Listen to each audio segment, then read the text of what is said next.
Assalamualaikum warahmatullahi wabarakatuh. Alhamdulillahirabbil alamin. Wabihi nasta'inu ala umuri dunya waddin. Wassalatu wassalamu ala asrafil anbiya'i wal mursalin sayyidina Muhammadin wa ala alihi wa sahbihi ajmain. Allahumma shalli ala sayyidina Muhammad wa ala ali sayyidina Muhammad. Rabbi shrah li sadri wa yassir li amri wahlul 'uqdatam min lisani yafqahu qawli. Amma ba'du.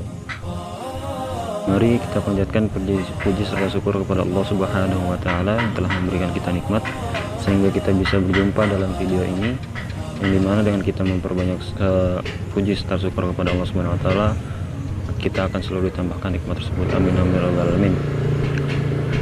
Tidak lupa salawat serta salam selalu kita curahkan kepada Nabi kita, Nabi Muhammad SAW, yang telah menjadi suri tauladan bagi seluruh umat manusia. Semoga dengan kita memperbanyak salat kepadanya, kita mendapatkan syafaat darinya di yaumil akhir nanti. Amin ya rabbal alamin. Baik, saya di sini akan menjelaskan tentang biografi dari Syed M. Naqib Al-Attas, yang dimana beliau adalah seorang ilmuwan yang sangat luar biasa. Dari itu mari kita simak bersama.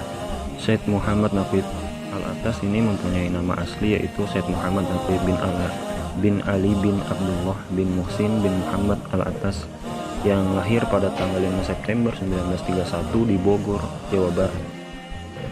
Adik kandungnya bernama Syed Muhsin Al-Attas, seorang ilmuwan juga dan pakar sosiologi pada Universitas Malaya, Kuala Lumpur.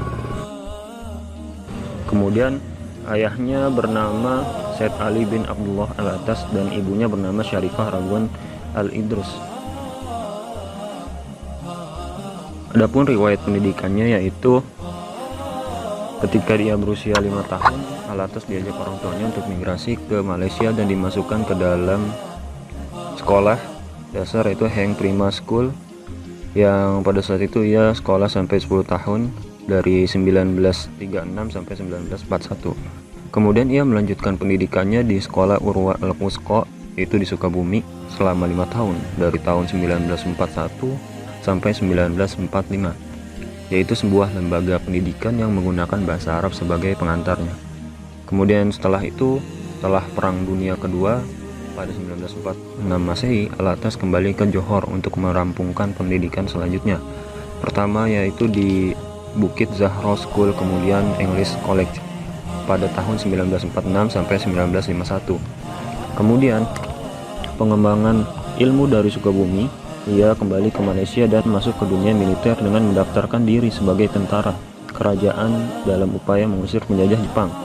Dalam bidang kemiliteran ini, Al-Attas telah menunjukkan kecerdasannya sehingga atasannya memilih dia sebagai salah satu peserta pendidikan militer yang lebih tinggi. Pada tahun 1957 Masehi, Al-Attas mengundurkan diri dari dinas militer dan mengembangkan potensi dasarnya di bidang intelektual. Untuk itu, Al-Attas sempat kuliah di Universitas Malaya selama 2 tahun. Berkat kecerdasannya dan kesungguhannya dalam belajar, ia kemudian dikirim oleh pemerintah Malaysia untuk melanjutkan studi di Institute of Islamic Studies, McGill University, Kanada. Dalam waktu yang relatif singkat, pada tahun 1959 sampai 1962, pada tahun 1962 Masehi, berhasil meraih gelar master dengan mempertahankan tesis berjudul Raniri and the Wujudia of 17th Century Essay. Kemudian Al-Attas melanjutkan studinya ke School of Orientalist and African Studies (SOAS) di Universitas London. Disinilah ia bertemu dengan Link, seorang profesor asal Inggris yang memiliki pengaruh besar dalam diri Al-Attas, walaupun itu hanya terbatas pada dataran metodologis. Selama lebih kurang 2 tahun, 1963 sampai 1965, dengan bimbingan Martin Links, Al-Attas menyelesaikan studinya dengan mempertahankan disertasinya yang berjudul The Mysticism of Hamza Pansuri. Baru sampai akhirnya ia menjadi seorang ilmuwan yang berbagai karya-karyanya yang terkenal dalam berbagai bidang keilmuan, yang jumlahnya mencapai sekitar 22 buku dengan 30 makalah.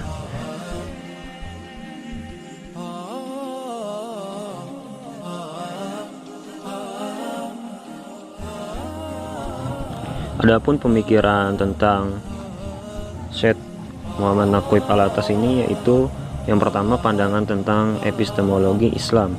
Al-Attas menjelaskan bahwa kemerosotan Islam pengetahuan terutama sekali berhubungan dengan epistemologi.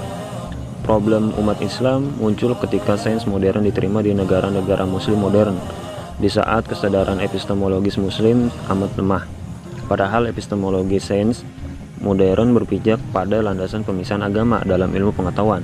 Bagi Alatas, dalam proses pengembalian kesadaran epistemologis ini, program Islamisasi menjadi satu bagian kecil dari upaya besar pemecahan masalah epistemologi ilmu pengetahuan. Kemudian yang kedua yaitu pandangan tentang dewesternisasi dan islamisasi. Dewesternisasi sendiri yaitu adalah proses memisahkan dan menghilangkan unsur-unsur sekuler dari tubuh pengetahuan yang akan merubah bentuk-bentuk dan nilai-nilai dari pandangan konseptual tentang pengetahuan seperti yang disajikan saat ini. Upaya dewesternisasi ini sendiri tidak akan mempunyai signifikansi bagi umat Islam bila tidak dilanjutkan dengan gerakan islamisasi. Alatas mengoreksi disiplin ilmu-ilmu modern dan memurnikan ilmu-ilmu Islam yang telah tercelup dalam paham-paham sekuler. Perkembangan ilmu pengetahuan modern yang mengandung ideologi sekularisme ini harus direformasikan secara konseptual melalui islamisasi ilmu pengetahuan agar tidak terlepas dari nilai-nilai spiritualitas dan transendensi ketuhanannya.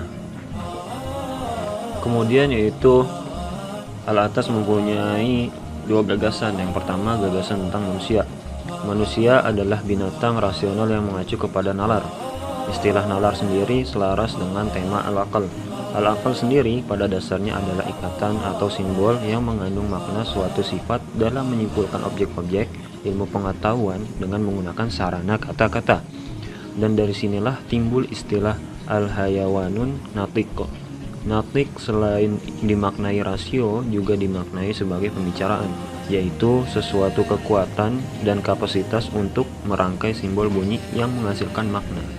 Kemudian yang kedua itu gagasan tentang definisi makna dan pendidikan.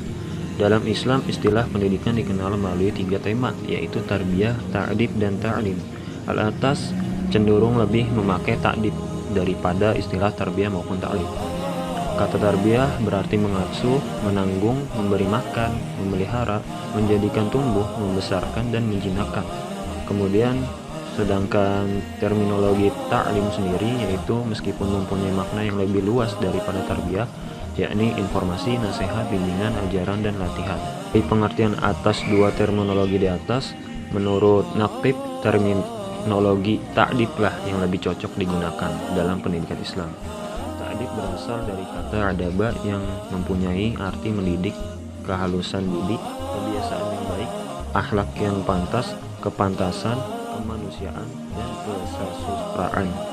Jadi kesimpulannya yaitu Syekh Muhammad Naqib Alatas ini menawarkan dua opsi dalam melakukan islamisasi ilmu pengetahuan atau islamisasi sains. Pertama, dengan melakukan pemisahan konsep-konsep kunci yang membentuk kebudayaan dan peradaban Arab. Yang kedua yaitu dengan memasukkan konsep-konsep kunci Islam ke dalam setiap cabang ilmu pengetahuan masa kini yang relevan. Konsep ta'dim Syekh Muhammad Naqib Alatas merupakan suatu gagasan pendidikan dalam Islam yang membentuk peserta didik agar menjadi manusia yang seutuhnya, yang menyadari sepenuhnya akan tanggung jawab dirinya kepada Tuhan yang hak, yang memahami dan menunaikan kewajiban terhadap dirinya sebagai hamba yang sekaligus sebagai khalifah di muka bumi. Dalam konsep ta'dib dijelaskan bahwa setelah manusia dikenalkan akan posisinya dalam tatanan kosmik lewat proses pendidikan, ia diharapkan dapat mengamalkan ilmunya dengan baik di masyarakat berdasarkan nilai-nilai moral dan ajaran Islam. Dengan bahasa yang berbeda, dapat dikatakan bahwa penggunaan ilmu pengetahuan dan teknologi harus dilandasi pertimbangan nilai-nilai moral dan ajaran agama. Mungkin cukup sekian dari saya. Kurang lebihnya mohon dimaafkan. Wassalamualaikum warahmatullahi wabarakatuh.